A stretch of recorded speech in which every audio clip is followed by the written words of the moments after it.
De toute façon, j'aime pas ta mentalité. De toute façon, j'ai jamais aimé ta famille, tous tes potes sont des cassos. Ou encore, quelque chose de pire, de toute façon, j'avais couché avec quelqu'un d'autre. La douleur t'a fait faire des choses que même avec beaucoup d'amour, on aura du mal à réparer ça. Et je préfère être honnête avec toi aujourd'hui en te le disant. Il y a probablement une question qui t'obnubile en ce moment. Et cette question, chez jerécupèremonex.com, on l'entend au moins 40 fois par jour.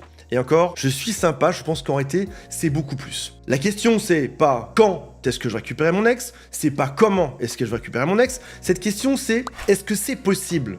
Et la chose la plus surprenante, c'est que chacun dira être prêt à tout pour récupérer la personne qu'il aime, sauf qu'en réalité, c'est faux. On a tous des limites. Par exemple, des limites de l'estime de soi, des limites de son propre ego. Si je devais reformuler, je dirais qu'on est prêt à se battre si et seulement si c'était possible qu'on se remettait ensemble. Et donc, si ça valait la peine. Imagine-toi faire une grande déclaration à ton ex pour au final se faire rejeter, ce serait dur. Mais si tu savais que ton ex allait revenir en faisant ça, ce serait beaucoup moins dur que d'ouvrir son cœur. Moi là-dedans, je ne suis pas devin, et au passage, personne de mon équipe l'est non plus. Certaines personnes vont te promettre d'avoir la réponse, de récupérer ton ex à 100%, mais tu le sais que c'est pas sérieux. Toi et moi, on le sait très bien. Oui, on a des chances de récupérer son ex, mais pas 100%. Alors c'est pour ça que chez jerécupèremonex.com, on se bat. Et dans 95% des cas, on va vous aider et ça va améliorer la situation. On vous dit que oui, c'est possible, à l'aide d'un coach, à l'aide d'un psychologue. Mais il y a 5% restants, ceux à qui on a dit stop, c'est fini, on ne peut pas, on ne peut plus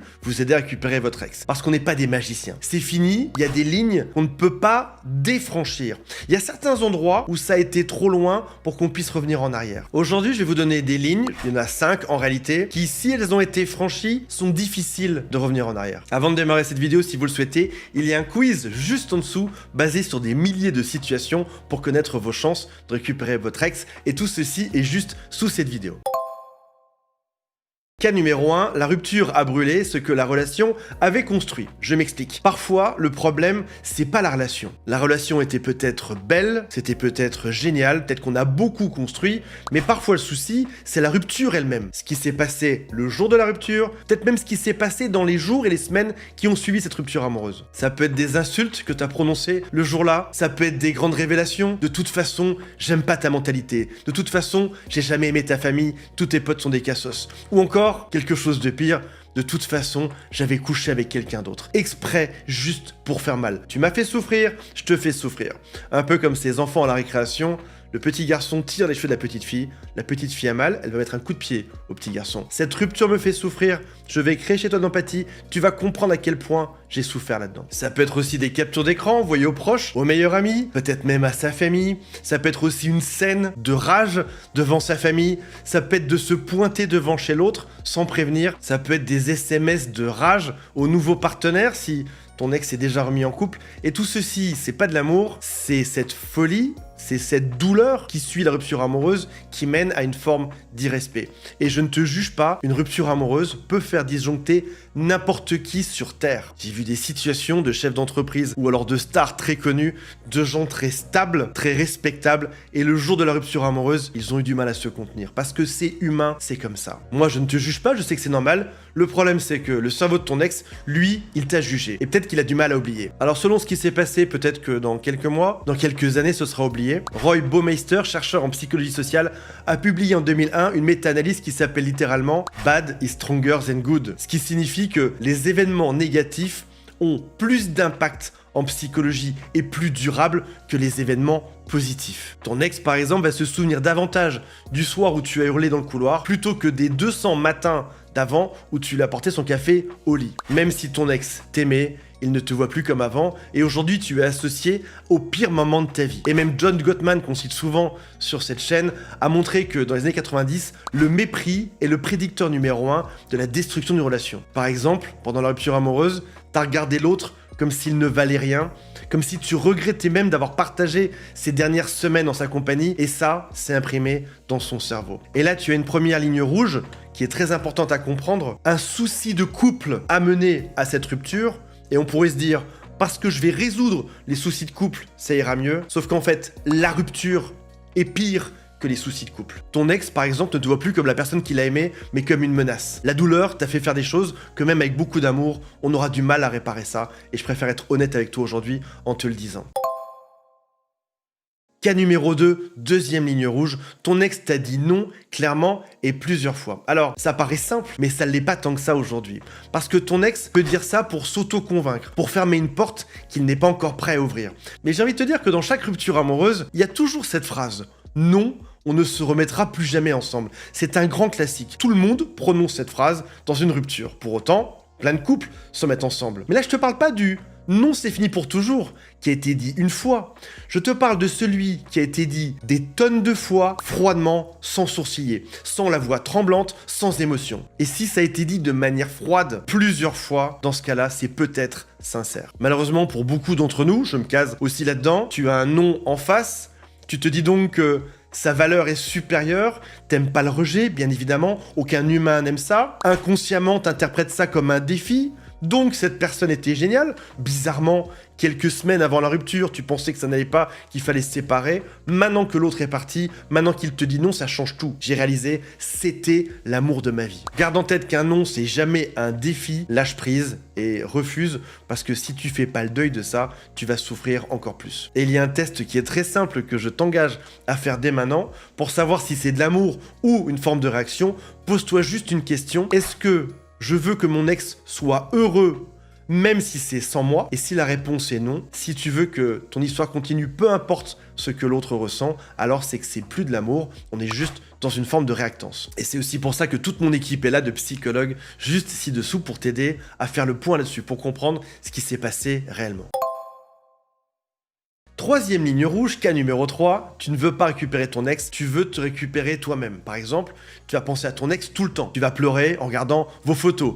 Tu vas rejouer les meilleurs moments de votre couple dans ta tête. T'es en voiture, t'avances, tu vois même plus la route, t'es juste en train de rejouer mot à mot tout ce qui s'est passé entre vous deux. Mais dans ce cas-là, qu'est-ce qui te manque vraiment? Et si tu creuses, la réponse c'est peut-être sa façon de rire, sa vision du monde, ou alors ce qu'il est profondément. Et dans ce cas, en effet, c'est cette personne qui te manque. Mais il y a peut-être d'autres choses, comme me sentir désiré, me sentir en sécurité, ne plus être seul le soir quand je m'endors, avoir quelqu'un dans mes bras, retrouver une routine de couple, avoir un rôle dans la vie de quelqu'un. Et la deuxième partie de cette liste, ce que tu appelles reconquête amoureuse aujourd'hui, c'est en réalité une tentative de remplir un vide que ton ex a laissé. Il n'est pas rare qu'après une rupture amoureuse, on ne sait même plus qui on est en dehors d'une relation amoureuse. Parce que notre identité repose souvent sur le fait d'être la copine d'eux ou le mec d'eux. Et quand la relation s'arrête, tout s'effondre. Et il n'est pas rare dans ce genre de situation, quand l'autre nous manque juste pour le vide qu'il a laissé, dont on n'est pas forcément conscient au passage. C'est qu'on finit par se remettre ensemble, et bien évidemment, au bout de quelques semaines, les mêmes problèmes reviennent. La réalité, c'est que c'est pas vraiment cette personne que tu aimes, c'est que tu détestes le vide que ça a laissé. Cas numéro 4, ton ex a reconstruit sa vie avec quelqu'un d'autre. Attention, je ne parle pas du rebond qui dure peut-être 3 mois, qui a démarré juste après la rupture amoureuse.